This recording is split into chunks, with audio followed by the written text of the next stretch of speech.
যারা চাঁদাবাজি করো, মাস্তানি করো, আমি বুঝি না তারা কি জাতের লোক। গায়ের রক্তটা কিসের? মানুষের রক্ত না পশুর রক্ত?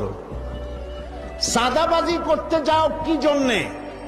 একটা মানুষ বহু টাকা বহু কষ্ট করে জমি জমা বিক্রি করে ব্যবসা করতেছে, সেখানে যাইয়া আমাদেরকে 2 লক্ষ টাকা দিতে হবে, 5 লাখ টাকা দিতে হবে। কি হয়েছে? চাঁদাবাজ এবং মাস্তান যারা চাঁদাবাজি করতে যাও, মানুষের কাছে খয়রাত চাও, ও ভিক্ষা করে খাওয়া অনেক ভালো।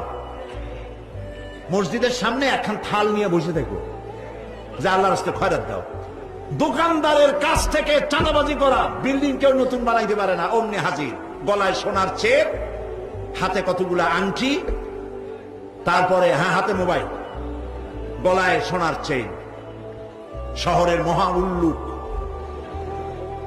জানোয়ার বলতেছে এখানে ইট ফেলাইতে পারবে না, রড দিতে পারবে না আমাদের।